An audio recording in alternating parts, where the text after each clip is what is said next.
on millions.co.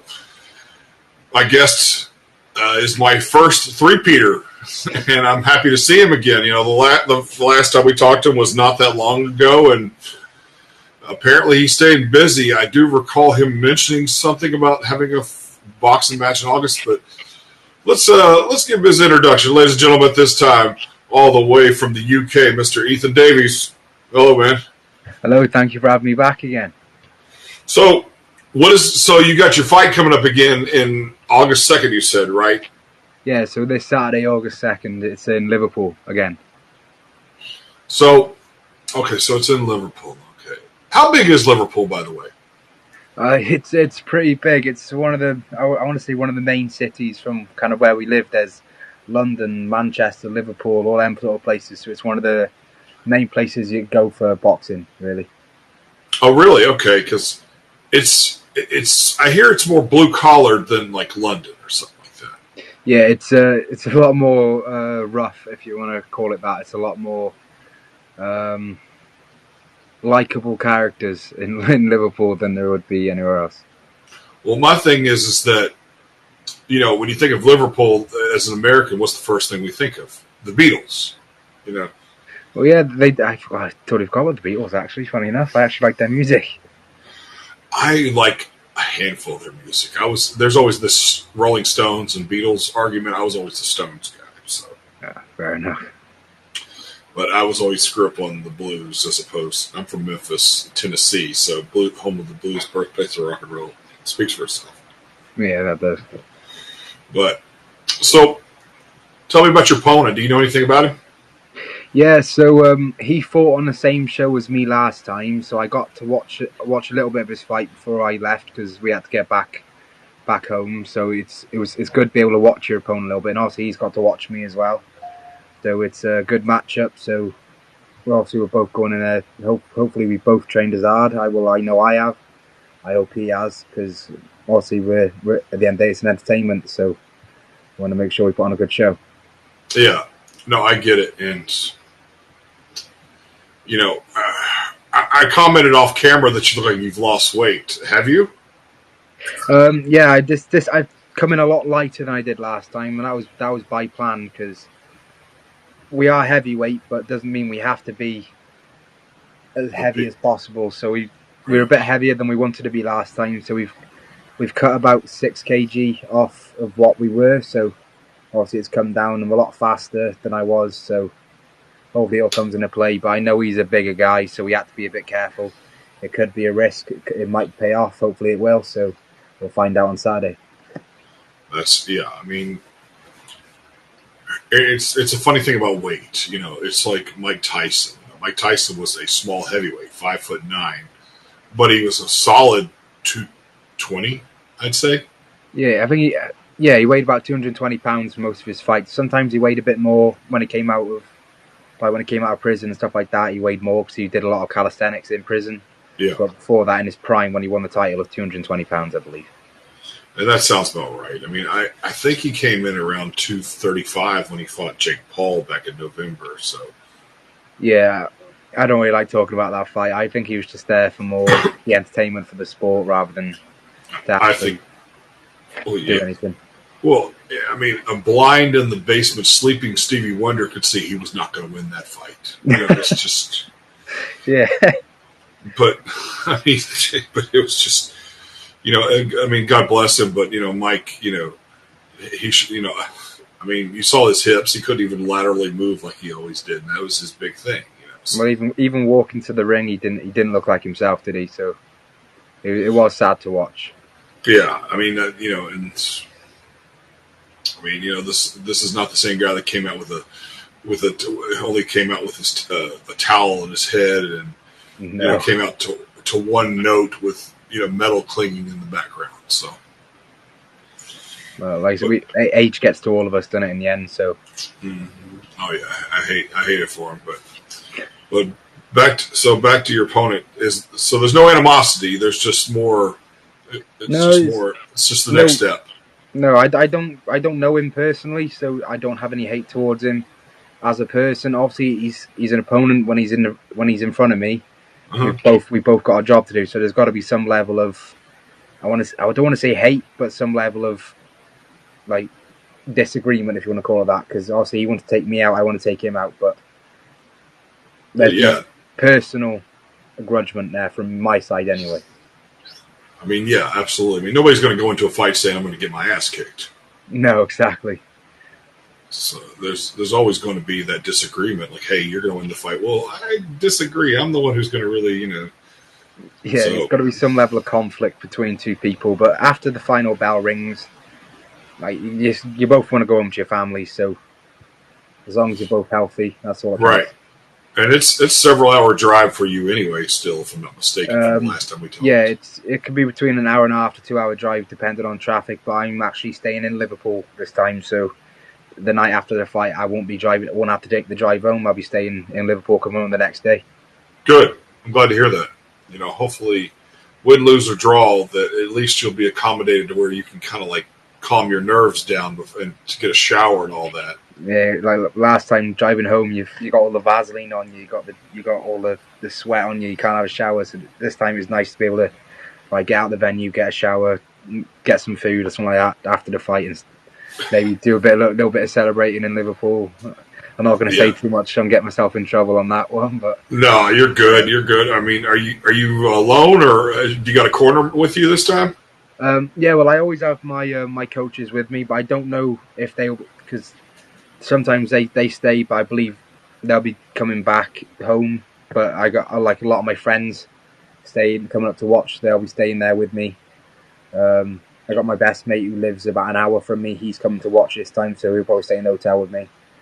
But yeah, it'll be a lot of celebrating after this one because I got a lot of my friends coming this time. So you were one of the first, but I've interviewed a lot of one of the first, but I've interviewed a lot of UK fighters since we've met, and that was like 6 weeks ago, 2 months ago, something like that. Yeah, it was I think about 2 months ago, maybe even less.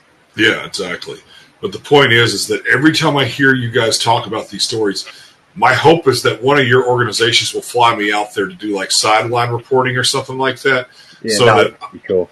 That would be cool. I would love to do that because like I hear I've been looking up a lot of the organizations, including I think it was the second time you fought. I looked up the organization. I don't remember off the top of my head what it was, but I said I would really love for them to fly me out, just to do some sideline reporting or something.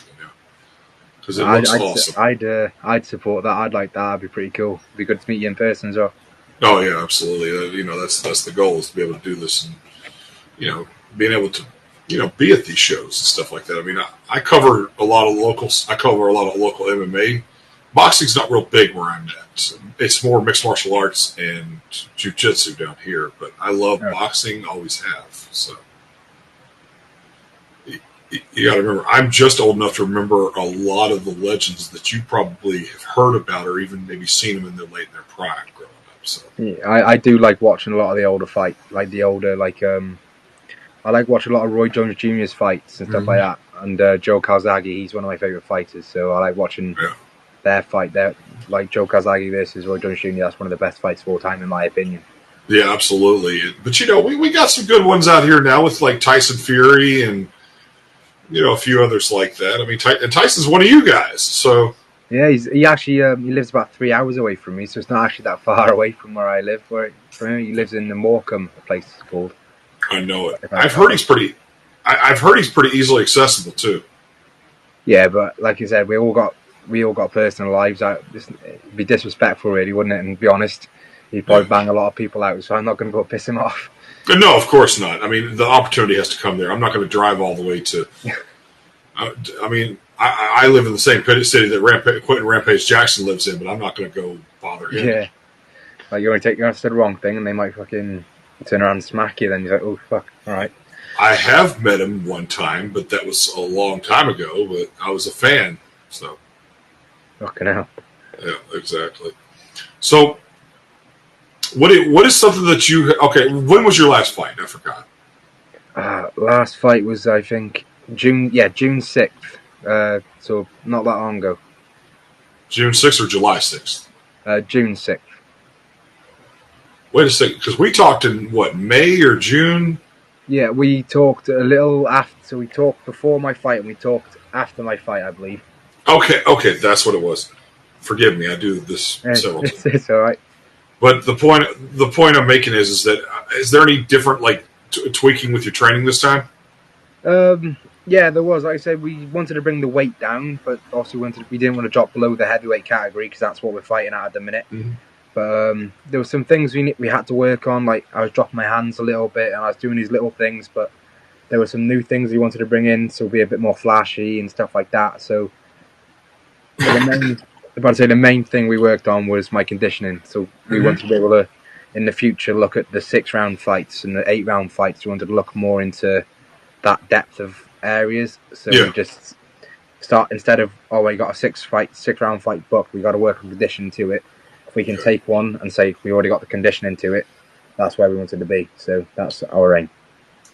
Okay. And, well, you said you lost the weight. Was it more contributed to the training or more contributed to your eating? I'd say it's a good mixture of both because we upped the training quite a lot for this one. So I've been training twice a day for maybe 5 to 6 days a week, depending on the week we've had.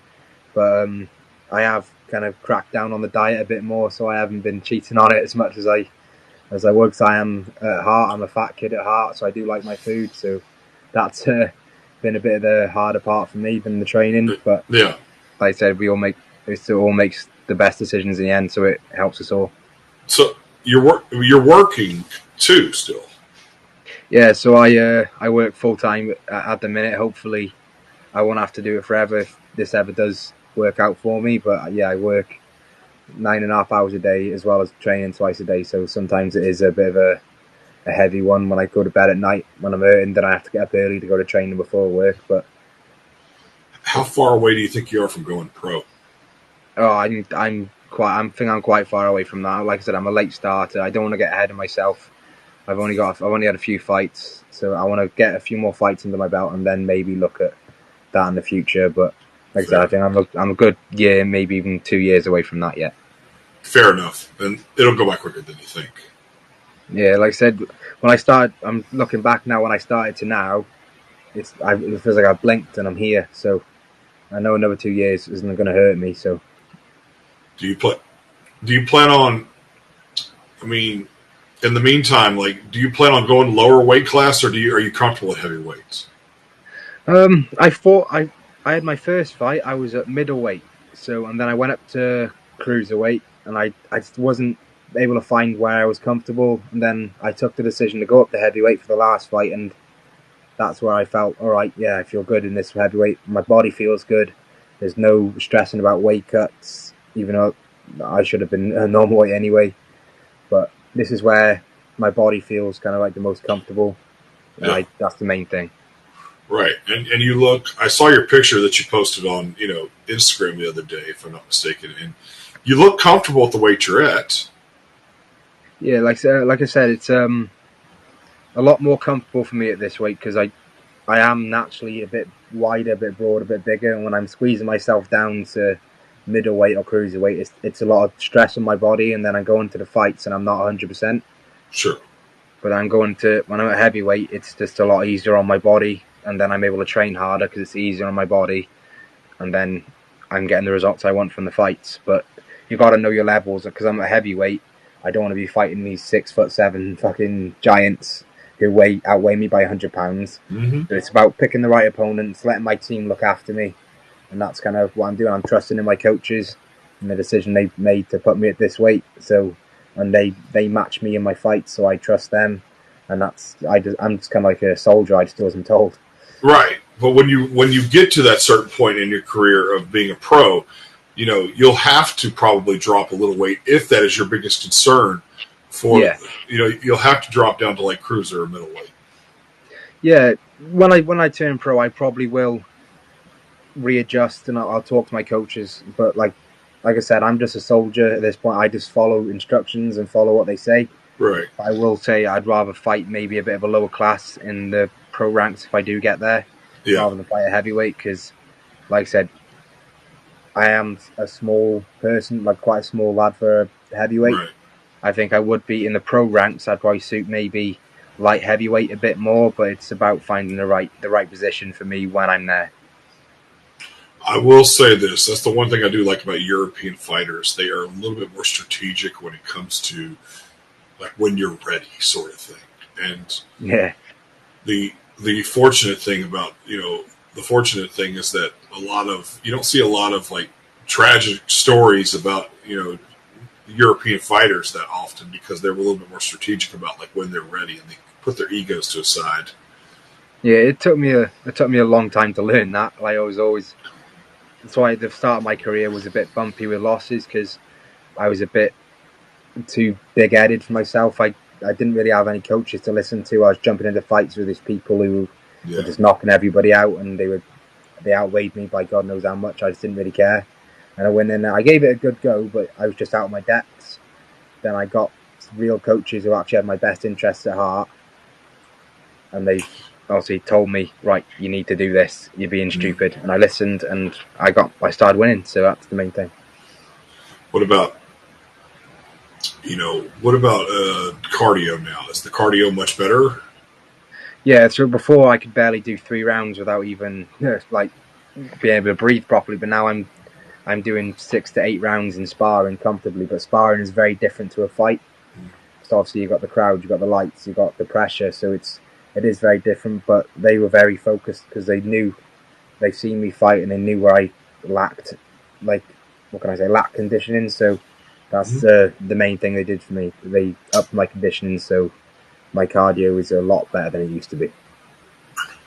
Yeah, and I can't imagine. Cardio is everything in boxing. I mean, I remember what in mixed martial arts when there was this stigma of a lot of fighters not focusing as much on their cardio as they should be. And I'm thinking to myself, man, if they were boxers, it would kill them. Yeah. Well, I'm a very big believer. So everyone thinks when it comes to cardio, you have to do the running. You do have to do your running. But I think you're going to get most of your stamina from doing the rounds. So getting in the ring, doing your sparring. Your body's going to get used to performing at that level. If you're doing a camp and you're not sparring enough, when you get to the fight night, your body's not going to be used to it. So I think the best way to get your fighting fitness, the best way to get your cardio, is to get in the ring and actually do it. That's my Tom Aspinall, UFC fighter. He runs by the exact same thing. He believes he gets his cardio from actually getting in the ring and doing the rounds. Right. And that makes sense. I mean, there is a difference between being in shape and being in fighting shape. Exactly. That's what I've become very big on. So I'll spar 2 to 3 times a week, but I'll make sure I'm doing at least 6 rounds, or at least no less than 6 rounds most sessions. Okay. Eddie, so you said you lost some weight. What did you change about your diet? Be honest, I just cut out the shit. I was constantly cheating on it. So I'd always eat good, but I'd have like I'd sneak some biscuits, or I'd sneak like a can of pop or something like that. But this time I cut that out, and when it came to the portions, instead of having one big plate, I'll have 2 smaller ones throughout the day. So I only have 2 meals a day. Okay. And won't eat my first meal till 12 o'clock, and I'll have my last meal at 7, and that's all I eat in the day. Biscuits in England is the equivalent to cookies here, right? Yeah, exactly the same. Yeah, the same thing. So cookies. Okay, cool. It just sounds weird saying chocolate chip biscuits. Yeah. That thing is debate: is Jaffa cake a biscuit or is it a cake? I think it's a cake because it says it in the name. Yeah, no, that makes sense. I love it. That's what I love. That's what I love. That's one of the reasons why I hope to come to Europe too. Is that all the wording. We say vacation, y'all say holiday. So. Yeah, exactly. Or like there's television and TV and stuff like that, or there's dollars and pounds. Yeah. I remember I interviewed a guy not too long ago who was from Johannesburg, Africa, I believe, or South Africa, I believe. Yeah. And he said I got into a wreck because the robot was broken. And I was like, well, the robot? And he was talking about the street light. The hanging street light that has the red, green, yellow, or red, green, yellow. And I was like, the robot? Okay, all right. So I was like, all right, I gotta remember that one. The robot.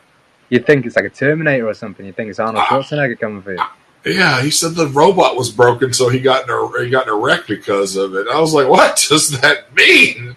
And I have to be polite when I do these interviews, but sometimes I'm like, hold up. What the fuck is a robot? Okay, I know. Oh man. So what kind of?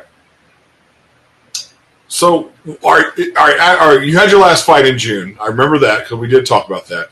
I thought you had one here in July, but you did mention the one that's coming up here in August. How often are you wanting to fight? When you get to a certain point, how often are you wanting to fight? So right now we want to fight every other month. So we have a good 6 weeks to 6 to 8 weeks in between. So Okay. like I fought in June, so now I'm fighting in August. Then I'll fight in October, and then I'll fight in December. That's the aim for this year. Okay. Yeah. No, I need to talk to the promoter or whatever over at your because you've been fighting. Is this the same organization you fought at back in June? Yeah, it's, UBC it's called. We'll have to talk about that. You'll have to send me the link or something like that. But I just need to talk to him about some things because it would be just, Liverpool's a very legendary city, even here in America. And I'm like, why is it not being promoted properly? Yeah. How many people are you expecting to show up to this?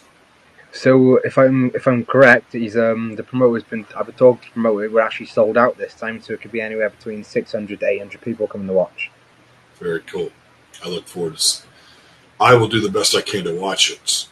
Thank you very much. I will do the best I can. You'll have to keep in touch with me over the next couple of days and figure out how to watch this thing. But in the meantime, before I let you go, I want you to tell about your upcoming fight. I want you to tell us when it is, what time it is, and where can guys like me watch it.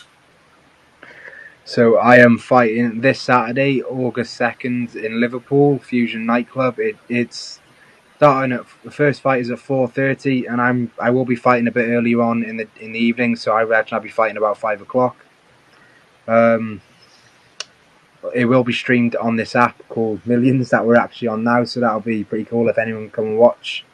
And I hope you guys can come support us, all the fighters, not just myself, but all of us putting on a show to come and fight. Hey, man. Ethan, it's always been a pleasure talking to you, man. And look, write me on my Instagram and let me know what's going on around. And I will try to catch it if I have the opportunity this Saturday, because I'm not sure what time that is here in America. I'll have to look that up since you said it. But yeah, it's and here it will be 4:30 p.m. So I'm not sure what that will be there, but I'll Google it. Here, what time is it there? Right now it is 7:25 p.m. Well, here it is 1:24 a.m. in the morning. Oh wow! Well, let me get you in bed then, man. And once again, ladies and gentlemen, thank you for watching the Hank Russell Invitation here on Millions.co.